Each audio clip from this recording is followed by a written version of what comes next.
Hi friends, நம்ம சேனலுக்கு ஆதரவு கொடுக்கிற அனைத்து நல்லுள்ளங்களுக்கும் நன்றி. தொடர்ந்து ஆதரவு கொடுங்கள். இதோ வந்துவிட்டேன், உன் காதலில் நான் என்ற புதிய கதை பயணத்தில் சுவாரஸ்யமான சம்பவங்களும் புது புது உறவுகளும் காத்துக்கிட்டு இருக்காங்க. வாங்க கலைக்குள்ள போகலாம்.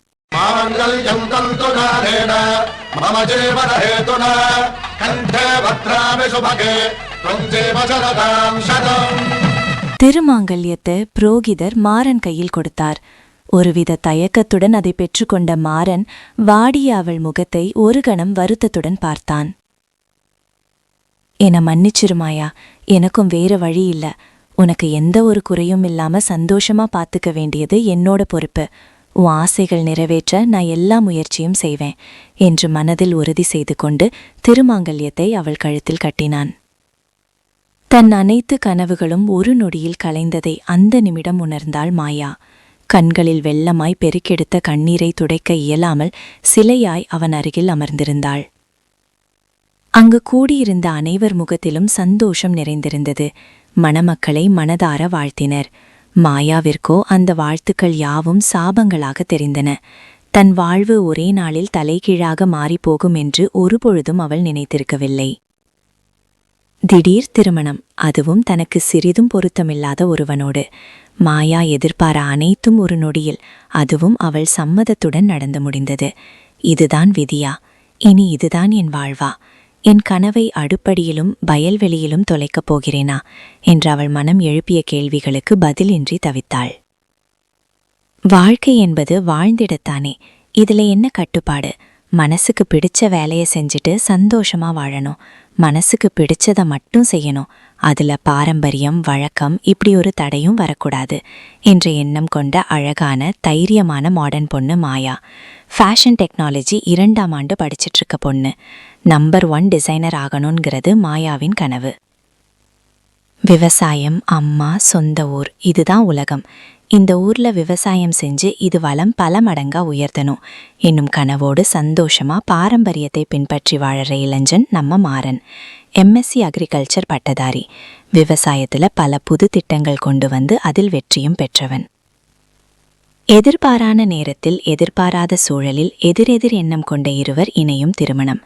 இப்படி இருவேறு துருவங்களாயிருக்கும் மாயாவும் மாறனும் கணவன் மனைவியாகும்போது பல குழப்பங்கள், வேற்றுமைகள், கவலைகள் நிறைந்திருந்தாலும் காதல் என்ற அதிசயம் இந்த வேறுபாடுகளை எவ்வாறு ஒற்றுமையாக மாற்றியது? எவ்வாறு ஒரு எதிர்பாராத பந்தம் இருவரது வாழ்க்கையையும் முற்றிலும் மாற்றியது? பாப்போம். மாயாவின் வாழ்வில் இத்திருமணம் ஒரு வரமாக அமையப் போகிறதா, இல்லை அவள் எண்ணியவாறு சாபமாக அமையப் போகிறதா? அவர்களுடன் நாமும் பயணித்து தெரிந்து கொள்ளலாம். வாங்க கதைக்குள்ள போகலாம். மணி 8 ஆச்சு. இன்னும் என்ன தூக்கம் உனக்கு? எழுந்திரு.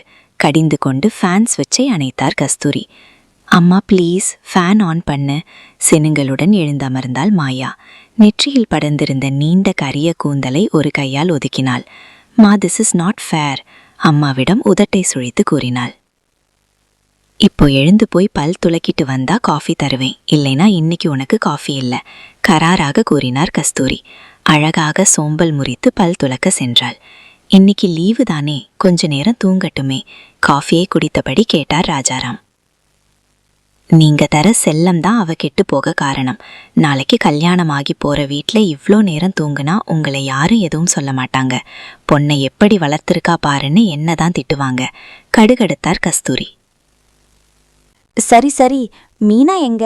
பேச்சை மாற்றினார் ராஜாராம். அவ கோவிலுக்கு போயிருக்கா. அதிகாலையே எழுந்து குளிச்சுட்டு கோவிலுக்கு போயிட்டா. இவளை விட சின்ன பொண்ணு எவ்ளோ பொறுப்பா இருக்கா. இவளுக்கு எப்போ இந்த பொறுமை பொறுப்பெல்லாம் வருமோ? பெருமூச்சுடன் கூறினார். சரி விடுமா, ஒரு பொண்ணு ஒன்ன மாதிரி, இன்னொரு பொண்ணு என்ன மாதிரி சிரிப்புடன் சமாளித்தார் ராஜாராம். பொண்ணை மட்டும் எப்பவும் விட்டு கொடுக்க மாட்டீங்களே கூறிக்கொண்டு காஃபி தயார் செய்ய சமையலறை நோக்கி சென்றார். அம்மா கலந்து தந்த காஃபியை ரசித்து குடித்தாள் மாயா. அம்மா, உன் கை பக்குவத்துக்கு நீ மட்டும் செஃப் ஆயிட்டா நாம ஒரு பெரிய ஹோட்டல் ஆரம்பித்து விடலாம். தந்தையை பார்த்து கண்ணடித்து விட்டு கூறினாள் மாயா. எதுக்காக இப்போ ஐஸ் வைக்கிற? சந்தேகமாக பார்த்தார் கஸ்தூரி. ஐஸெல்லாம் இல்லம்மா, நிஜமாத்தா என்றாள். சரி, குளிச்சுட்டு வா, சாப்பிடலாம் என்று கூறிவிட்டு சமையலறைக்குள் நுழைந்தார். அப்பா, ஃப்ரெண்ட்ஸ் என்ன இன்னைக்கு வெளியே கூப்பிடாங்க, நான் வரேன்னு சொல்லிட்டேன். அம்மா கிட்ட பெர்மிஷன் வாங்கித்தாங்க கெஞ்சலாக கேட்டாள். கஸ்தூரி, இன்னைக்கு மாயா வெளியே போகணும்னு சொல்றா, போயிட்டு வரட்டுமே. அப்படியே அந்த கம்ப்யூட்டர் கோர்ஸ் பத்தியும் விசாரிச்சுட்டு வரலாம், மெதுவாக சொன்னார் ராஜாராம். சிறிது நேரம் யோசித்துவிட்டு, சரி, அந்த கோர்ஸ் சீக்கிரம் ஜாயின் பண்ண. லீவ் முடிஞ்சதும் காலேஜ் சேர டைம் சரியா இருக்கும். அதுக்குள்ள இந்த கோர்ஸ் முடிச்சு வச்சுக்கோ, அம்மா அறிவுறுத்தினார். சரிம்மா, தேங்க்யூ சோ மச். கஸ்தூரி கன்னத்தில் முத்தமிட்டு சென்றாள் மாயா. அம்மா, அழகிய புன்னகையுடன் வீட்டுக்குள் நுழைந்தாள் மீனா. மீனா, இன்னைக்கு பூஜை எப்படி இருந்துச்சு? எல்லாரும் வந்திருந்தாங்களா? கஸ்தூரி அர்ச்சனை கூடையே கையில் வாங்கிக் கொண்டு கேட்டார். பூஜை ரொம்ப சிறப்பா முடிஞ்சதுமா. எல்லாரும் வந்திருந்தாங்க, உன்னையும் கேட்டாங்க. உனக்கு உடம்பு சரியில்லை, அதான் வரலேன்னு சொல்லிட்டேன் என்றாள் புன்னகை மாறாமல். சரிம்மா, மாயா குளிச்சிட்டு வந்ததும் எல்லாரும் சாப்பிடலாம் என்றார் கஸ்தூரி. சரிம்மா என்று கூறி அவள் அறைக்குள் நுழைந்தாள். ஹே மீனோ, வந்துட்டியா? இன்னைக்கு நான் ஃப்ரெண்ட்ஸ் கூட சினிமாக்கு போறேன், நீயும் வா. நம்ம தளபதி படம், செம்மையா என்ஜாய் பண்ணலாம், உற்சாகத்துடன் கூறினாள். அம்மா ஓகே சொன்னா வரேன். மீனா சிரித்தாள். அத நான் பாத்துக்கிறேன், நீ ரெடியாயிரு. வெளியில் வந்தாள். அம்மா, மீனாவும் என் கூட வரட்டுமே, அவளும் கம்ப்யூட்டர் கிளாஸ் சேரணும் தானே என்றாள் இயல்பாக. சரி, பத்திரமா போயிட்டு வாங்க, அவர் சம்மதித்தார். அப்படியே நாம கம்ப்யூட்டர் கோர்ஸ் ஜாயின் பண்ணிட்டு வந்துடலாம், மீனா கூற. நீயும் அம்மா மாதிரியே பண்ற, மாயா கண்கள் அழகாக விரிய கூறினாள். உனக்கு தெரியும் தானே, எனக்கு இந்த கம்ப்யூட்டர்லலாம் இன்ட்ரெஸ்ட் இல்ல. என்னோட கனவு ஒரு நம்பர் 1 டிசைனர் ஆகணும். அதுக்கு எதுக்கு கம்ப்யூட்டர் கோர்ஸ்? இயல்பாக கேட்டாள். கம்ப்யூட்டர் எல்லா ஃபீல்டுக்கும் காமன் தானே, நீ இந்த லீவ்ல உனக்கு பயன்படுற கம்ப்யூட்டர் கோர்ஸ் எடுத்து படிச்சுக்கோ என்று மீனா கூற. சரி, ஏதோ சொல்ற பார்க்கலாம் என்றாள் மாயா. இருவரும் மகிழ்ச்சியாக அந்த நாளை கழித்துவிட்டு மாலை வீடு திரும்பினர். அம்மா சூடாக சமைத்து வைத்திருந்த பஜ்ஜியை இருவரும் ஒரு பிடி பிடித்தனர். கோர்ஸ்க்கு அப்ளை பண்ணிட்டீங்களா? கஸ்தூரி கேட்க மாயா திருவென விழித்தாள். எல்லாம் பண்ணியாச்சுமா, நாளைக்கு ஜாயின் பண்ண சொல்லியிருக்காங்க. மீனா பதில் சொல்ல மாயா அதிர்ச்சியாக அவளை திரும்பி பார்த்தாள். எல்லாம் பண்ணிட்டேன், கண்ணடித்தாள் மீனா. என் செல்ல குட்டி, அவள் கன்னத்தில் முத்தமிட்டாள் மாயா. மாயாவை விட 1 வருடம் இளையவள் மீனா. மாயா மீனா மீது அளவு கடந்த பாசம் வைத்திருந்தாள். அவளை ஒரு மகளாகவே நினைத்தாள். தாய்க்கு ஈடான அன்பையே அவளுக்கு கொடுத்தாள். மீனாவும் அவளை தமக்கை என்று எண்ணாமல் அவளை தன் 2ஆம் தாயாகவே பார்த்தாள். இவர்கள் இருவரின் பிணைப்பு பார்ப்பவர்கள் வியக்கும் அளவிற்கு மேன்மையானதாக அமைந்திருந்தது. ஆனால் இருவரும் இருவேறு துருவங்கள். மீனா அமைதியான, எளிதில் உணர்ச்சி வசப்படக்கூடிய இலகிய மனம் கொண்ட அழகிய பெண். மாயாவோ நேர்கொண்ட பார்வையும் துணிச்சலும் தைரியமும் கலந்த சிலை. மீனாவிற்கு பாரம்பரியம், தெய்வ நம்பிக்கை, சமையல் என்று அனைத்திலும் ஆர்வம் அதிகம். மாயாவிற்கு அவை அனைத்தும் ஒரு நகைச்சுவையாகவே தெரிந்தன. அவளை பொறுத்தவரை உலகில் அன்றாடம் பல மாற்றங்கள் நிகழ்கின்றன. அந்த மாற்றங்களுக்கு ஏற்ப நாமும் மாற வேண்டும் என்று கூறுவாள். அதற்கேற்ற துறையையே தேர்வு செய்திருந்தாள். நவநாகரீக ஆடை வடிவமைப்பாளராக வேண்டும் என்பது அவளது ஆசை. தன் புதிய புதிய படைப்புகளை அனைவரும் அணிந்து பாராட்ட வேண்டும். உலகின் தலைசிறந்த ஆடை வடிவமைப்பாளராக வேண்டும் என்பது அவளது கனவு. மீனா தனது அம்மாவைப் போலவே பாரம்பரியமாக இருக்க விரும்பினாள். ஒவ்வொரு பாரம்பரிய விஷயங்களையும் அவள் அம்மாவிடமிருந்து கற்றுக்கொண்டாள். மாயா இந்த விஷயங்களில் ஒருபோதும் அக்கறை காட்டியது இல்லை. இருவருக்கும் பல வேற்றுமைகள் இருந்தாலும் அது அவர்களது பிணைப்பை ஒருபோதும் பாதித்ததில்லை. மாயாவை மீனாவும், மீனாவை மாயாவும் எந்த சூழலிலும் விட்டுக் கொடுத்ததும் இல்லை. அன்பு, அரவணைப்போடு கண்டிப்பும் கொண்ட தாய். பாசம், நேசம், பிள்ளைகளை மலை போல் நம்பும் தந்தை. மகளுக்கு இணையான பாசம் வைக்கும் தங்கை. இதுவே அவளது குடும்பம். இறைவன் அருளால் அனைத்து வரங்களையும் வாழ்வில் பெற்றிருந்தாள் மாயா. அன்பான அம்மாவும் தோழமையான அப்பாவும் கிடைத்த குழந்தைகள் யாரும் தடுமாறியதுமில்லை, தடம் மாறியதும் இல்லை.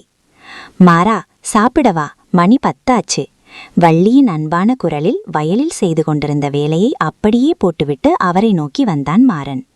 பெயருக்கு ஏற்றவாறு கம்பீரமான தோற்றமும் இளகிய மனமும் கொண்டவன். அழகிய புன்முறுவலால் அனைவரையும் கவர்பவன் மாறன். அம்மா, ஏன் நீங்க கஷ்டப்படுறீங்க? வீட்டு வேலையாட்கள் யாராவது வயலுக்கு வரப்போ கொடுத்து விட்டுருக்கலாம்லமா? சிறு வருத்தத்துடன் கேட்டான். நீ சாப்பிட்டையா இல்லையான்னு தெரியாம அங்க உட்கார்ந்து வருத்தப்பட்டுட்டு இருக்க. இது எவ்வளவோ பரவாயில்லப்பா. சோர்வாக அமர்ந்தார் வள்ளி. என்னைக்கு நீ சொன்னதை கேட்டிருக்கீங்க. சரி, சாப்பாடு கொடுங்க, பசிக்குது என்று கூறி கைகளை நீட்டினான். சுவையான உணவுடன் தன் பாசத்தையும் சேர்த்து உணவை அவன் கையில் வைத்தார்.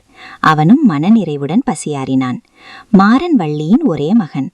அவனுக்கு 1 வயது இருந்தபோது அவன் தந்தை இறந்துவிட தாய் வள்ளி தனியாக தன் மகனை ஆளாக்கினார். மாறன் பள்ளியிலிருந்து சிறந்த மாணவனாக திகழ்ந்து நல்ல மதிப்பெண்கள் பெற்றான். தனக்கு மிகவும் பிடித்த விவசாய துறையை தேர்ந்தெடுத்து படித்தான். படிப்பு முடிந்து தன் சொந்த ஊரில் விவசாயம் செய்து வாழ்வை தனக்கு பிடித்தவாறு வாழ்ந்து வந்தான். என்னதான் புதிய புதிய மாற்றங்கள் வந்தாலும் நம் முன்னோர்கள் வழியில் வந்த கலாச்சாரமும் பண்பாடும் என்றும் வாராது என்ற எண்ணம் கொண்டவன். தமிழ்மொழி, இலக்கியம், கலைகள் என அனைத்திலும் ஆர்வமுடையவன் மாறன். அனைத்திலும் அதிகமாக தன் தாயை நேசிக்கும் பிள்ளை. எந்த சூழலிலும் தன் தாயை விட்டு கொடுக்காதவன். தாயிற் சிறந்த கோவிலில்லை. டிப்ளமோ முடித்த மாயாவும் 12ஆம் வகுப்பு முடித்த மீனாவும் ஒன்றாக கல்லூரி படிப்பை தொடங்கினர். மீனா பொறியியல் கல்லூரியில் அவள் விரும்பிய கணினி துறையை தேர்வு செய்தாள். மாயா அவளுக்கு பிடித்த ஃபேஷன் டிசைனிங் துறையை தேர்வு செய்து ஒரு சிறந்த கல்லூரியிலும் சேர்ந்து விட்டாள். பல கனவுகளுடன் கல்லூரி செல்லத் தொடங்கினார்கள் இருவரும். சென்ற சில வாரங்களிலேயே கல்லூரி படிப்புடன் வடிவமைப்பதிலும் கூடுதல் அறிவை பெறுவதற்காக சில கூடுதல் வகுப்புகளிலும் சேர்ந்தாள் மாயா. அத்துடன் கூடுதல் வகுப்புகளில் கிடைத்த அறிவால் மீனாவுக்கு சில ஆடைகளையும் வடிவமைத்தாள். அனைவரும் வியக்கும் அளவுக்கு அவள் வடிவமைப்பு இருந்தது. இவ்வளவு குறுகிய நாட்களில் அதுபோன்ற ஒரு படைப்பை அவர்கள் எதிர்பார்க்கவில்லை. ஆரம்பத்தில் கஸ்தூரி மாயா இந்த துறையை தேர்வு செய்ததில் சிறிது மன வருத்தத்துடன் இருந்தார். நாட்கள் செல்ல செல்ல அந்த துறையில் மாயாவிற்கு இருந்த ஆர்வம் அவர் மனதை மாற்றியது. மாயாவின் நாட்கள் மகிழ்ச்சியுடன் சென்றன. அவள் கல்லூரி நாட்களையும் வடிவமைப்பு வகுப்புகளையும் மிகவும் ரசித்தாள். அன்று மாலை மாயா சோர்வாக வீட்டுக்குள் நுழைந்தாள். என்னம்மா, இன்னைக்கு ரொம்ப டயர்டா இருக்கே? கஸ்தூரி பரிவுடன் கேட்டார். ஒன்னும் இல்லம்மா, இன்னைக்கு கொஞ்சம் அலைச்சல், அத்தோட பஸ்ஸும் கிடைக்கல, அதான் என்றாள் சோஃபாவில் அமர்ந்து. எதுக்கு ரொம்ப கஷ்டப்படுற? இப்போதானே ஃபர்ஸ்ட் இயர், பொறுமையா பண்ணு. அவள் தலையை வருடி அறிவுறுத்தினார். சரிம்மா, இப்போ ஒரு கப் காஃபி, தலை வலிக்குது கெஞ்சலாக கேட்டாள். கஸ்தூரி ஒரு கப் காஃபியை கொடுத்து உடை மாற்றி பின் ஓய்வெடுக்க சொன்னார்.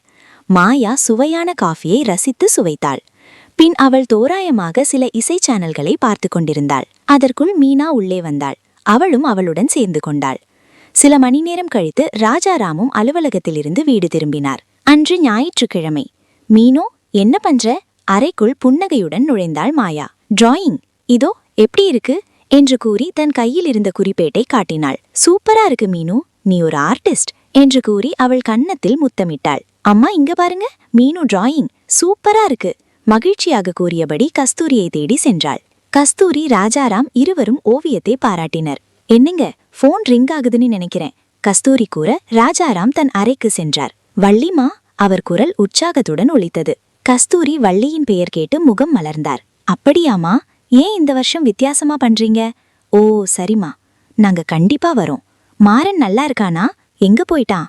சரிமா, அவன் வந்தா நான் கேட்டேன்னு சொல்லு. அண்ணி இருக்காமா? இரு தரேன். கஸ்தூரியிடம் கைபேசியை கொடுத்தார். கஸ்தூரி ஆவலாக வாங்கிக் கொண்டார். இருவரும் வெகுநேரம் உரையாடி கொண்டிருந்தனர். அப்பா, அத்தையா? ஆவலாக வந்தாள் மீனா. ஆமாமா, அம்மா பேசிட்டு இருக்காங்க, அப்புறம் நீயும் பேசு என்றார். சரிப்பா, எதுவும் விசேஷமாப்பா? ஆவலாக கேட்டாள். ஆமாமா, கோவில் கும்பாபிஷேகமும் ஆண்டு விழாவும் ஒன்னா வச்சிருக்காங்களாம். நாளைக்கு வீட்டுக்கு பத்திரிகை தர மாறன் வரானா, இன்னைக்கு ராத்திரி ட்ரெயின்ல என்றார் உற்சாகமாக. ஹை ஜாலி, மாமா வருவாங்க, அப்புறம் நாம ஊருக்கு போவோம் விசில் அடித்தாள். என்னடி சவுண்டு ஜாஸ்தியா இருக்கு? மாயா வர, அக்கா நாம ஊருக்கு போக போறோமே என்றார் குஷியாக. ஊருக்கா? கண்கள் விரிய கேட்டாள் மாயா. ஆமா, அதுவும் 2 வாரம் அங்கதான், நம்ம சொந்தக்காரங்க எல்லாரும் வருவாங்க, ஜாலி மீனா ஆர்வமாக கூறினாள். ஆமா, மீனு, ரமேஷ் அண்ணா, தருண், வினிதா, ரேணு, அஜய் இவங்களெல்லாம் பார்த்து எவ்வளோ நாள் ஆச்சு. எனக்கும் எல்லாரையும் பார்க்கணும் போல இருக்கு மாயா ஆசையாக கூறினாள். ஆமாக்கா, நாம ஒவ்வொரு வருஷமும் பரீட்சை அது இதுன்னு சொல்லி போகவே இல்லை. இந்த வருஷம் எந்த தடங்களும் இல்லை, நாம போறோம், என்ஜாய் பண்றோம் என்று ஆனந்தமாய் கூச்சலிட்டாள். ஆமா, மாமாவை பார்த்து எவ்வளோ நாள் ஆச்சு, மாமாவையும் பார்க்க போறோம் மீனா உற்சாகமாக கூற மாயாவின் முகம் மாறியது. மீனா இங்க வா, அத்தை பேசுறாங்க. கஸ்தூரி அழைக்க மீனா அவளிடம் சென்றாள். ச்சே, அங்க போக எனக்கு பிடிக்காத ஒரே காரணம் அந்த கேரக்டர் தான். கார்டில் இருக்க வேண்டிய ஜந்துவை அத்தை வீட்டில் வளர்த்துட்டு இருக்காங்க. தலையில் அடித்து கொண்டாள். சிறுவயது முதலே இருவருக்கும் 7ஆம் பொருத்தம். இவள் கீரி என்றால் அவன் பாம்பு. பண்பு, திறன், குணம், விருப்பம் என அனைத்திலும் இருவரும் இருவேறு குருவங்களாக நிற்பார்கள். மாயா மாறனை விட 7 வயது இளையவள். அவள் 7ஆம் வகுப்பு படிக்கும்போது அவன் இவளை விளையாட்டாக சீர இவள் கோவத்தின் எல்லையை அடைந்து கல்லால் அவன் மண்டையை உடைத்து விட்டாள். அனைவரும் பதறிப்போயினர். மாயாவை ஒருமுறை கூட அடிக்காத அவள் தந்தை அன்று அவளை அடித்ததை இன்றும் அவள் மறக்கவில்லை. அதுவே அவள் அவனை கடைசியாக பார்த்த நாள். அதன்பின் அவள் அங்கு செல்வதை முற்றிலும் தவிர்த்து விட்டாள். இருப்பினும் தன் மற்ற உறவினர்களை சந்திக்க மனம் விரும்பியதால் இன்று சம்மதித்தாள். மாறா, வள்ளி அழைக்க அம்மா என்ற ஆசையாக வந்தான் மாறன். இப்போதான்ப்பா மாமா கிட்ட பேசுனேன், இங்க திருவிழான்னு சொன்னேன். அவரும் குடும்பத்தோட வரேன்னு சொல்லிட்டாருப்பா. இப்போதான் எனக்கு நிம்மதியா இருக்கு. எவ்வளோ நாள் ஆச்சு என் மருமகள்களை பார்த்து. ஒவ்வொரு வருஷமும் அண்ணா அண்ணி வருவாங்க, ஆனா அந்த பிள்ளைங்களை பார்க்கவே இல்லை இவ்வளோ வருஷமா, சோகமாக கூறினார். அம்மா, அவங்க படிச்சுட்டு இருந்ததால வரல, இதுக்கு ஏன் கவலைப்படுறீங்க? இந்த வருஷம் வராங்க, அதை நினைச்சு சந்தோஷமா பார்த்துக்கோங்க. மீனுக்குட்டியும் வருவா, அவளைதான் எனக்கும் பார்க்கணும் போல இருக்கு புன்னகையுடன் கூறினான். தூங்கு. சரிப்பா, இன்னைக்கு ராத்திரி கிளம்புறதானே, இப்ப போய் கொஞ்ச நேரம் நான் உன்னை எழுப்பி விடுறேன். ரொம்ப தூரம் பயணம் பண்ணணும், போ என்று மகனை அனுப்பினார். ஊர் முழுவதும் சொந்தங்களுடன் இருந்த போதிலும் தன் மூத்த அண்ணன் ராஜாராம் மீது வள்ளிக்கு அதிக பாசம். அவரும் அதே போலவே இருந்தார். தங்கை வள்ளியை தன் அன்னைக்கு நிகராக நேசித்தார். அவள் இளைய வயதில் வாழ்வை இழந்து நின்றதை பொறுக்க முடியாமல் தனக்கும் எந்த சந்தோஷமும் வேண்டாம் என்று கூறி திருமணத்திற்கு மறுத்தார். மீண்டும் வள்ளியின் சொல்லுக்காகவே திருமணத்திற்கு சம்மதித்தார். கஸ்தூரியும் வள்ளியும் நாத்தனார் போலின்றி ஒரு அக்கா தங்கை போலவே பழகினார்கள். ராஜாராம் பணியிட மாற்றம் காரணமாக பெங்களூருக்கு குடும்பத்துடன் குடிபெயர்ந்தார். இருப்பினும் ஒவ்வொரு ஆண்டும் வள்ளியை காண சொந்த ஊருக்கு வந்து விடுவார். இந்த தடவை போறப்போ எல்லாருக்கும் புது துணி வாங்கிட்டு போகணும்.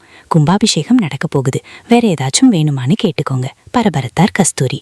எல்லாம் வாங்கிடலாம். தங்கச்சி போன தடவை போனப்போவே பிள்ளைங்களை பத்தி தான் அதிகமா விசாரிச்சா. அவளும் இவர்களை பார்க்கணும் தான் ரொம்ப ஆசையா இருக்கா என்றார். ஆமாங்க, எனக்கும் புரிஞ்சுது. எவ்வளோ நாள் ஆச்சு. சரி, இன்னும் ஒரு வாரம் தானே, எல்லாரும் சந்தோஷமா இருப்பாங்க, கஸ்தூரி ஆமோதித்தார். மாறா, உள்ளவாப்பா, நல்லா இருக்கியா? மலர்ந்த புன்னகையுடன் வரவேற்றார் கஸ்தூரி. நல்லா இருக்கேன் அத்தை, நீங்க எப்படி இருக்கீங்க? புன்னகையுடன் விசாரித்தான். அத்தை, மாமா இல்லைங்கல்ல? மாறன் கேட்க, அது எப்படி? மருமகன் வரேன்னு சொல்லியும் அவர் வெளியே போவாரு, குளிச்சிட்டு இருக்காரு, இப்போ வந்துருவாருப்பா. நீயும் குளிச்சுட்டு வந்துரு, சாப்பிடலாம், அன்பாக கூறி விருந்தினர் அறையை காட்டினார். அவன் குடித்து முடித்து வர ராஜாராமும் வெளியில் வந்தார். மாமா, எப்படி இருக்கீங்க? அவரை கண்டதும் அணைத்து கொண்டான் மாறன். நல்லா இருக்கேன்டா மருமகனே, நீ எப்படி இருக்க? வாஞ்சையோட அவன் நெற்றி கோதி கேட்டார். நீங்களே பாக்குறீங்களே, சொல்லுங்க எப்படி இருக்க என்று மாறன் புருவங்கள் உயர்த்தி கேட்டுக்கொண்டிருக்க, குரங்கு மாதிரி அதான? மாயா கைபேசியில் பேசியவாறு வீட்டுக்குள் நுழைந்தாள். அனைவரும் அவளை திரும்பி பார்க்க அவள் புன்னகையுடன் உள்ளே வந்தாள். சரிடி, நான் ஈவினிங் கால் பண்றேன், பாய் என்று கைபேசியை வைத்தாள். மாயா, இங்க வா, யார் வந்திருக்கா பாரு. கஸ்தூரி அறைக்க அவளும் அவர்கள் முன் சென்று நின்றாள். மாறனை அடையாளம் காண முடியாமல் யார் என்பது போல் கஸ்தூரியை பார்த்தாள். மாறா, மாயா அடையாளம் தெரியாம மாறிட்டாதானே? அவர் புன்னகையுடன் வினவ மாயாவின் முகமோ மாறியது. என்னது, மாறனா? சின்ன வயசுல எலிக்குட்டி மாதிரி தானே இருந்தான், இப்போ என்ன 6 அடியில வாட்டசாட்டமா வந்து நிக்கிறான்? நாம மண்டைய உடைச்சத மனசுல வச்சிருப்பானோ? பழிவாங்க இப்போ அட்டாக் பண்ணா நம்ம நிலைமை என்ன ஆகும்? அவள் மனதில் பல சிந்தனைகள் ஓடிக்கொண்டிருக்க, ஆமா அத்தை, நீங்க சொல்றது சரிதான். அப்போ நல்லா சாம்பார் பூசணி மாதிரி இருந்தா இப்ப முருங்கக்கா மாதிரி இருக்கா? சிரிப்பை அடக்கிக் கொண்டு கூறினான். என்ன, நான் முருங்கக்காயா? நல்லா உருளைக்கிழங்கு மாதிரி இருந்துட்டு என்ன பத்தி பேச வந்துட்டாரு சீமராஜாத்ரி. பற்களை கடித்தவாறு கூறினாள். மாயா, பெரியவங்க கிட்ட இப்படியா பேசுவ? கஸ்தூரி கடிந்து கொள்ள, அத அம்பையும் சொல்லுங்க. அவள் அந்த இடத்தை விட்டு சென்று விட்டாள். ஏண்டா, இன்னும் அவளை சீண்டிட்டே இருக்க? இன்னொரு தடவை மண்டை உடையணும்னு ஆசையா இருக்கா? ராஜாராம் கேலி செய்ய, ஐயோ அதெல்லாம் இல்ல மாமா, நான் மனசுல தோணினத மைண்ட் வாய்ஸ்ன்னு நினைச்சு சத்தமா சொல்லிட்டேன். அதுக்குன்னு உங்க பொண்ணு அறிவாள தூக்கிட்டு வந்துட போறா, காப்பாத்துங்க மாமா, அவன் கலவரமாக கூற ராஜாராம் வாய்விட்டு சிரித்தார். மாமா, இனிமையான குரல் உற்சாகத்துடன் ஒலித்தது. அவன் மலர்ந்த புன்னகையுடன் திரும்பினான். குட்டிமா, மகிழ்ச்சியாக அழைத்தான். மீனாவும் அவனிடம் ஓடி வந்து அவன் அருகில் நின்று கொண்டாள். மாமா, எப்படி இருக்கீங்க? உற்சாகமாக அவள் வினவ, நல்லா இருக்கேண்டாமா, நீ எப்படி இருக்க? நல்லா வளர்ந்துட்ட, ஆனாலும் இன்னும் என்னோட குட்டி பாப்பாதான். அந்த குழந்தை குணம் மட்டும் இன்னும் மாறல, பாசமாக கூறினான். உங்களை பார்த்து எவ்வளவு நாளாச்சு? ஏன் இவ்வளவு நாளா என்ன பார்க்க வரல? சோகமாக கேட்டாள். வர சந்தர்ப்பம் அமையலடா, இப்ப வந்துட்டேன்ல, இனி ஒவ்வொரு வருஷமும் வந்து உன்னை பார்த்துட்டு போறேன், சந்தோஷமா? அவன் வினவ அவள் அழகாக சரி என்று தலையசைத்தாள். சமையலாச்சு, எல்லாரும் சாப்பிட வாங்க. கஸ்தூரி அழைக்க, வாங்க மாமா சாப்பிடலாம். அம்மா சாப்பாடு சூப்பரா இருக்கும் என்று கூறி அழைத்துச் சென்றாள் மீனா. அத்தை, சாம்பார் சூப்பர், பொரியல் கூட்டு இதை விட சூப்பர், ரசம் வேற லெவல், பாயசம் தேன் மாதிரி இருக்கு. அனைத்து உணவையும் ரசித்துக் கொண்டே சாப்பிட்டான். கஸ்தூரியும் ஆசையாக பரிமாறினார். தினமும் அம்மா கையால சுவையா சாப்பிட்டாலும் அத்தை சாப்பாடு தனி சுவைதான் இல்ல மாமா. அவரை வம்பிலுக்க, ஆமா மாப்ள என்று அவர் சிரித்தார். அத்தை, உங்க சமையல் பத்தி பேசினா மாமா சிரிக்கிறாரு. அவரிடம் கண்ணடித்துவிட்டு கூறினான். என்னடா இப்படி மாட்டி விட்டுட்ட என்றார் அவர் கலவரமாக. என்னது? என்னப்பா, உன் மாமா என்ன சொல்றாரு? பூரிக்கட்டையுடன் வந்து நின்ற மனைவியை பார்த்து இன்னும் கலவரமானார். மாறனோ வாய்விட்டு சிரித்தான். அத்தை, அவர் எதுவும் சொல்லல. நான் தான் உங்க மேல பயம் இருக்கான்னு செக் பண்ணேன். பரவாயில்ல, பயம்லாம் நிறையவே இருக்கு சிரித்தவாறு கூறினான். கஸ்தூரியும் பதிலுக்கு சிரித்து விட்டார். மாயா, மாமாவை பாத்தியா? மகிழ்ச்சியாக அறைக்குள் வந்தாள் மீனா. நான் செம்ம கோவத்துல இருக்கேன், இன்னும் கோபப்படுத்தாத எரிச்சலுடன் கூறினாள். மீனாவின் முகம் அவள் வார்த்தைகளில் வாடியது. அவள் எதுவும் பேசாமல் வெளியேற முற்பட்டாள். ஹே சாரி, நான் வேற கோவத்துல உன்னை திட்டிட்டேன் வருத்தத்துடன் கூறினாள் மாயா. ஏன் உனக்கென்ன கோவம்? இயல்பாக கேட்டாள் மீனா. வீட்டுக்கு ஒரு வானரம் வந்திருக்கே, அதான் கடுகடுத்தாள் மாயா. மாமாவை அப்படியெல்லாம் சொல்லாத. இதை கேட்டா அவர் மனசு எவ்வளோ கஷ்டப்படும். அவர் இவ்ளோ நாள் கழிச்சு நம்மள பார்க்க வந்திருக்காரு, அவரை போய் இப்படி திட்டியே சோகமாக கூறினாள் மீனா. இல்ல மீனா, நான் இந்த மாதிரி யாரையும் பேசி நீ பாத்திருக்கியா? நானே இப்படி பேசுறேனா நான் எந்த அளவுக்கு இரிட்டேட் ஆயிருப்பேன்னு நினைச்சு பாரு என்று கூறி அவன் தன்னை சீண்டியதை கூறினாள். அது சும்மா உன் கூட இயல்பா பேசுறதுக்காக சொல்லியிருப்பாரு, அதை நீ பெருசா எடுத்துக்காத. இப்போ வா சாப்பிடலாம். அவள் கைப்பிடித்து இழுத்தாள். எனக்கு வேண்டாம், நீ சாப்பிடு என்று கூறி மறுத்தாள். சரி, அப்போ நானும் சாப்பிடல, ஆனா ரொம்ப பசியா இருக்கு சோகமாக கூறினாள். ஏண்டி, என்ன டார்ச்சர் பண்ற? சரி வா, நானும் வரேன், சாப்பிட்டுடலாம் என்று எழுந்தாள். என் செல்ல அக்கா. அவள் கன்னத்தை கிள்ளி அவளுடன் நடந்தாள் மீனா. இருவரும் சமையலறையை அடைந்தனர். நல்ல வேளையாக மாறன் ராஜாராமுடன் வெளியில் சென்றிருந்தான். இருவரும் சாப்பாட்டை சுவைத்து உண்டனர். இந்தா முருங்கைக்காய் கூட்டு சூப்பரா இருக்கு, சாப்பிட்டு பாரு. மாயாவின் தட்டில் முருங்கைக்காய் கூட்டை வைத்தாள் மீனா. அதை பார்த்ததும் அவளுக்கு அவன் வார்த்தைகள் நினைவில் வர எரிச்சலானாள். எனக்கு வேண்டாம், இன்னொரு தடவை அந்த பேரை சொன்ன கொன்னுடுவேன். அவளை முறைத்துவிட்டு சாப்பிடத் தொடங்கினாள். என்ன இவ வித்தியாசமா நடந்துக்கிறா, என்னவோ என்று எண்ணிக்கொண்டு சாப்பிடத் தொடங்கினாள் மீனா. அம்மா, எனக்கு வெளியே வேலை இருக்கு, நான் போயிட்டு வரேன், வர ஈவினிங் ஆகும் என்று கூறி வண்டி சாவியை எடுத்துக்கொண்டு கிளம்பினாள் மாயா. சீக்கிரம் வந்துரு என்று கூறி அவளை வழி அனுப்பினார் கஸ்தூரி. சரி அத்தை, நான் கிளம்புறேன். நீங்க எல்லாரும் அடுத்த வாரம் வந்துருங்க. நாங்க எல்லாரும் உங்களுக்காக காத்துக்கிட்டு இருப்போம் புன்முறுவலுடன் கூறினான் மாறன். கண்டிப்பாப்பா, ஆனா நீ இன்னொரு நாள் இருந்துட்டு போகலாம்ல, இன்னிக்கே கிளம்பணும்னு சொல்ற என்றார் வருத்தமாக. ஊர்ல மத்த ஏற்பாடெல்லாம் செய்யணும் அத்தை, இன்னொரு நாள் கண்டிப்பா வரேன் என்று கூறி இருவரிடமும் ஆசி பெற்றான். நல்லா இருப்பா. இருவரும் வாழ்த்தினர். மாமா, அத்தை, இது உங்களுக்கு என்று ஒரு துணி பையை கொடுத்தான். என்னப்பா இது, இதெல்லாம் எதுக்கு? அவர்கள் வினவ. அதெல்லாம் எதுவும் பேசக்கூடாது. கும்பாபிஷேகத்துக்கு புது துணி கொடுத்துதான் அழைக்கணும். நீங்க கும்பாபிஷேக நாள்ல இததான் போட்டுக்கணும், சரியா என்றான் அன்பாக. சரிப்பா, உன் விருப்பந்தான் என்றனர் புன்னகையுடன். இது மீனுக்கு. மீனோ, இது உனக்கு பிடிச்சிருக்கா என்றான் பாசமாக. சூப்பரா இருக்கு மாமா என்று கூறி ஆசையாக பெற்றுக்கொண்டாள். இது மாயாவுக்கு. அவ வந்தா இத கொடுத்துரு என்று இன்னொரு பையை அவள் கையில் கொடுத்தான். சரி மாமா என்று அவள் அதையும் பெற்றுக்கொண்டாள். இந்தா இத பிடி என்று கஸ்தூரி ஒரு பையை கொடுக்க, அத்தை நாங்க வாங்கி தரணும் என்று அவனை மேலும் பேச விடாமல், அதுதான்ப்பா எங்க குலதெய்வம், நாங்களும் செய்யணும், நீ எதுவும் பேசாத, இத வாங்கிக்கோ என்று அவன் கையில் கொடுத்தார். அவன் மேலும் மறுக்காமல் அதை பெற்றுக்கொண்டான். அனைவரிடமும் விடை பெற்றுக்கொண்டு கிளம்பினான். ராஜாராம் அவனை வழி அனுப்ப ரயில் நிலையம் வரை சென்றிருந்தார். அம்மா நல்லா இருக்காதானேப்பா, அவளை பார்க்கணும் போல இருக்கு வருத்தத்துடன் கூறினார் ராஜாராம். அம்மாக்கு எந்த குறையும் இல்ல மாமா, நல்லா இருக்காங்க. உங்க எல்லாரையும் பார்த்தா இன்னும் சந்தோஷப்படுவாங்க. நீங்க எல்லாரும் வரப்போறீங்கன்னு பார்த்து பார்த்து எல்லாம் செஞ்சிட்டு இருக்காங்க என்றான் புன்முறுவலுடன். சந்தோஷம்பா, அம்மாவை பார்த்துக்கோ, வீட்டுக்கு போயிட்டு ஃபோன் பண்ணுப்பா என்று கூறி விடை அனுப்பினார். மாயா, இந்த ட்ரெஸ் உனக்கு பிடிச்சிருக்கா? அவள் கையில் வைத்திருந்த பையை கொடுத்தாள் மீனா.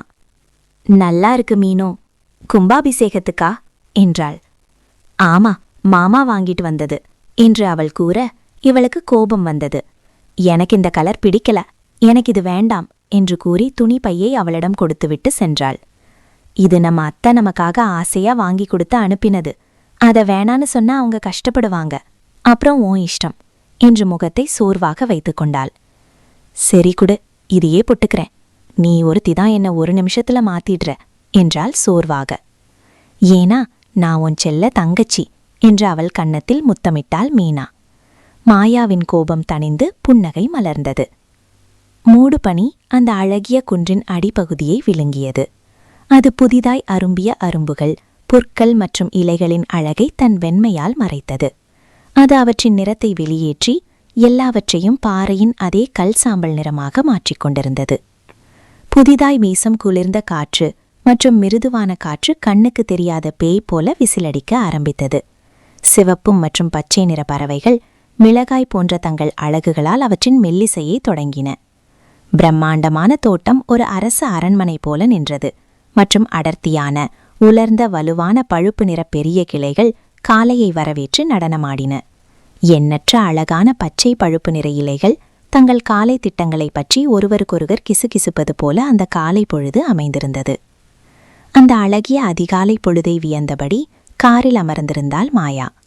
ராஜாராம், கஸ்தூரி மற்றும் மீனா மூவரும் 2 நாட்களுக்கு முன்னரே சென்றிருக்க, மாயா அவளுக்கிருந்த சில வேலைகளை முடித்துவிட்டு 2 நாட்கள் கழித்து சென்றாள். தஞ்சாவூர் மாவட்டத்தில் ஒரு மலையடிவாரத்தில் அழகாக அமைந்திருந்த அந்த கிராமம் அவள் மனதை மயக்கியது. இந்த இடமெல்லாம் 6 வருஷத்துக்கு முன் பார்த்த மாதிரி இன்னும் அப்படியே இருக்கு, வியப்பாக கூறினாள். ஆமாமா, இங்க இருக்கவங்க எல்லாரும் இன்னும் விவசாயத்தை விடாம செஞ்சிட்டு இருக்காங்க. அதான் இந்த ஊர் இன்னும் அப்படியே இருக்கு என்றார் முத்து, 20 வருடங்களாக அவர்களிடம் வேலை செய்பவர். அவரை அவர்கள் குடும்பத்தில் ஒரு உறுப்பினராகவே அனைவரும் நடத்தினர். அண்ணா, கொஞ்ச நேரம் வண்டியை நிறுத்துறீங்களா? நான் போட்டோ எடுத்துக்கிறேன் என்றாள் அழகாக. சரிம்மா, சீக்கிரம் வாங்க, அங்க எல்லாரும் உங்களுக்காக கத்துக்கிட்டு இருக்காங்க என்றார் அவர் பணிவாக. அவளும் குஷியாக வண்டியிலிருந்து இறங்கி அந்த அழகிய காட்சியை தன் விவோ V17 Pro கைபேசியில் படம் பிடித்தாள். அத்தோடு சில செல்ஃபிகளையும் எடுத்துக்கொண்டு மீண்டும் வண்டியில் அமர்ந்தாள். அமேசிங், இந்த இடம் எல்லாமே ரொம்ப அழகா இருக்கு என்று ரசித்தவாறே கூறினாள். 20 நிமிடத்தில் வீட்டை அடைந்தனர். மாயா வந்துட்டா. மீனாவின் கூக்குரலால் அனைவரும் அங்கு கூடினர். வள்ளி ஆவலாக வந்து அவளை அன்புடன் அரவணைத்து கொண்டார். அத்தை, எப்படி இருக்கீங்க என்றாள் பாசமாக. நல்லா இருக்கேண்டா தங்கம், நீ எப்படி இருக்க என்றார் பரிவாக அவள் கன்னத்தில் முத்தமிட்டு. நான் சூப்பர், அதை விட இந்த ஊர் சூப்பரோ சூப்பர் என்றாள் அவள் குதூகலமாக. ஆமா, நீதான் இந்த அத்தையை ஊரையும் மறந்து விட்டாயே என்றார் பொய் கோபத்தோடு. மறக்கல அத்தை, அதான் இப்ப வந்துட்டேன்ல, இனி பாருங்க ஒவ்வொரு வருஷமும் இங்கதான் என்றாள் ஆனந்தமாக. சரிடா தங்கம், இப்ப போய் குளிச்சிட்டு கொஞ்ச நேரம் ஓய்வெடுத்துக்கோ என்று கூறி அவளை உள்ளே அழைத்து சென்றார். மாயா, நீ தூங்கு, நான் போய் அத்தைக்கு ஹெல்ப் பண்றேன் என்று கூறி மீனா சென்றுவிட மாயாவும் ஓய்வெடுக்க எண்ணினாள். சரி, ரொம்ப டயர்டா இருக்கு, குளிச்சுட்டு வந்தரலாம் என்று எண்ணி குளியல் அறைக்குள் நுழைந்தாள். சுடு நீர் அந்த குளிருக்கு இதமாக இருந்தது. குளித்து முடித்து உடை மாற்றிவிட்டு வெளியில் வந்தாள். வந்தவள் மிரட்சியுடன் கத்தினாள். அவள் குரல் கேட்டு திரும்பிய மாறன் அவளை விட அதிர்ச்சி அடைந்தான். இங்க என்ன பண்ணிட்டு இருக்கீங்க என்றாள் எரிச்சலாக. அது நான் கேட்க வேண்டிய கேள்வி, ஏன் ரூம்ல நீ என்ன பண்ற என்றான். என்னது உங்க ரூமா என்று கூறிக்கொண்டு அத்த என்றாள் சத்தமாக. ஏன் இப்ப எதுக்கு இப்படி கத்துற என்றான் கடுப்பாக. அப்படிதான் கத்துவேன் என்று கூறி மீண்டும் கத்தினாள். என்னம்மா, என்ன ஆச்சு என்று பதட்டத்துடன் உள்ளே வந்தார் வள்ளி. அங்கு சட்டை அணியாமல் கடுகடு முகத்துடன் இருந்த மாறனையும் எரிச்சலாக நின்று கொண்டிருந்த மாயாவையும் பார்த்து அங்கு நடந்ததை யூகித்தார். மாறா, நீ எப்ப வயல்லிருந்து வந்த? அவர் அவனை பார்த்து வினவ, இப்பதாமா வந்து குளிக்கலான்னு நினைச்சா பாத்ரூம்ல இருந்து பேய் வெளியே வருது என்றான். யாரு பேய்? பற்களை கடித்தபடி கேட்டாள் மாயா. மாறா, வள்ளி கண்டிப்புடன் அவன் முகம் பார்க்க, மா, ரூம்ல யாராச்சும் இருந்தா எனக்கு முன்னாடியே சொல்லிடுங்க என்று கூறி அந்த இடத்திலிருந்து வேகமாக வெளியேறினான் மாறன். எப்படி அத்தை இப்படி ஒரு ஜந்துவ வீட்ல வச்சிருக்கீங்க என்றாள் மாயா. அப்படி இல்லம்மா, அவனுக்கு கொஞ்சம் கோபம் அதிகமா வரும், ஆனாலும் அதே அளவுக்கு பாசமும் இருக்கும். முன்கோபம் அப்படியே அவன் அப்பா மாதிரி. சரி, நீ ஓய்வெடு, நான் கொஞ்ச நேரம் கழிச்சு எழுப்புறேன் என்று கூறி அறையை விட்டு வெளியே வந்தார். பக்கத்து அறையில் கோபமாக அமர்ந்திருந்த மாறனை பார்த்தார். குளிச்சிட்டு வாப்பா, சாப்பிடலாம் என்றார் பாசமாக. அம்மா, அவளை எதுக்கு ஏன் ரூம்ல தங்க வச்சிங்க? ஏன் ரூம்ல இருந்துட்டு என்கிட்டயே திமிரா பேசுறா என்றான் கோபம் குறையாமல். உன் அறைதான் நம்ம வீட்ல வசதியா இருக்கும், அவ அங்க ரொம்ப வசதியா இருந்த புள்ள. மத்த அறையில சுடு தண்ணி கூட இல்லப்பா. அதான் உன் அறையில இருக்க சொன்னேன். நீ வந்ததும் உனக்கு சொல்லணும்னு தான் வாசலையே பாத்துட்டு இருந்தேன். ஆனா நீ நான் பார்க்காத நேரமா வந்துட்டேன். அவகிட்ட கோபப்படாதேப்பா. இவ்ளோ வருஷம் கழிச்சு அந்த புள்ள இங்க வந்திருக்கு. அது போற வரைக்கும் இங்க சந்தோஷமா இருந்துட்டு போகட்டும் என்றார் சோகமாக. சரிம்மா, நீங்க வருத்தப்படாதீங்க, நான் எதுவும் சொல்லல என்று கூறி குளியலறைக்குள் நுழைந்தான். அவன் வெளியில் வந்ததும் சாப்பிட அழைத்து அவனுக்கு பரிமாறினார் வள்ளி. அத்தை, நானும் மாமா கூடவே சாப்பிடுறேன் என்று கூறி மீனாவும் சேர்ந்து கொள்ள, சாப்பிடுடா கண்ணு என்று கூறி அவளுக்கும் சேர்த்து பரிமாறினார். குட்டிமா, நீ ரெடியாயிரு, நான் கொஞ்ச நேரத்துல வந்துடுறேன். நாம ஊர் சுத்தி பார்க்க போலாம், சரியா என்றான் மகிழ்ச்சியாக. சூப்பர் மாமா, நான் எப்பவும் ரெடி, நீங்க சீக்கிரம் வாங்க என்று உற்சாகமாக கூறினாள். ஓகேடாமா என்று கூறி விடை பெற்றான். ஒரு பொண்ணு குட்டி தேவதை மாதிரி, இன்னொன்னு ராட்சசி மாதிரி. எப்படி 2 பேரும் சேர்ந்து பிறந்தாங்களோ என்று எண்ணிக்கொண்டு வெளியில் கிளம்பினான். சிறுவயது முதலே மீனா மீது அளவு கடந்த பாசம் வைத்திருந்தான் மாறன். அவள் பிறந்த பொழுது இவனுக்கு 9 வயது. அழகிய புன்னகையுடன் அவளை தன் கையில் ஏந்திய நாள் முதல் அவளை தன் குழந்தையாகவே பார்த்தான். அவளும் அவனை தன் தந்தைக்கு நிகராகவே பார்த்தாள். மாயா, நாம ஊர் சுத்தி பார்க்க போலாமா? மீனா ஆர்வமாக கேட்க, சூப்பர், நானும் அதான் நினைச்சேன், எப்போ போலாம் என்றாள் குஷியாக. கூற, மாமா வருவாங்க, நீ ரெடியாயிரு, நம்ம 3 பேரும் போலாம் என்று. என்ன மாமாவா, அதுவும் வருமா என்றாள் முகம் சுருங்க. என்ன மாமாவா அதீதுன்னு சொல்லுற மாயா, இது தப்பு என்றாள் சிறுகோபத்துடன். சரி சரி, நீயே உன் மாமா கூட போயிட்டு வா, நான் வரல. மாயா முகத்தை திருப்பிக் கொண்டாள். நீயும் வா மாயா, அப்பதான் நல்லா இருக்கும். நாளைக்கு நம்ம மத்த சொந்தக்காரங்களும் வந்துருவாங்க, அப்போ எல்லாரும் சேர்ந்து போலாம். இன்னைக்கு நாம 3 பேரும் போலாம், சரியா? மீனா புன்னகையுடன் கேட்க. நாளைக்கு எல்லாரும் வந்துருவாங்களா? ஜாலி. சரி, நானும் வரேன். வேறென்ன பண்றது, இங்க போர் அடிக்குது என்றாள். மாறன் வந்து அவர்கள் இருவரையும் அழைத்து சென்றான். மாமா, ஊர் சூப்பரா இருக்கு. இதெல்லாம் நான் சினிமால தான் பாத்திருக்கேன், இப்போதான் நேர்ல பாக்குறேன் என்றாள் வியப்புடன். ஆமாமா, இங்க எந்த ஒரு கழிவு, மாசு, தூசி எதுவும் இல்ல. சுத்தமான காத்து, தண்ணி, வளம் இதுதான். செல்போன் டவரும் இல்ல, அதனால இங்க பறவைகளும் அதிகமா இருக்கும். இந்தியாவுல இந்த மாதிரி ஒரு சில கிராமம் தான் இருக்கு என்றான் புன்னகையுடன். ஆமா, இவர்தான் இந்த மண்ணின் மைந்தர், பெருசா பேச வந்துட்டாரு. மாயா ரகசியமாக அவள் காதில் கிசுகிசுத்தாள். ஷ் என்று வாயில் விரல் வைத்தாள் மீனா.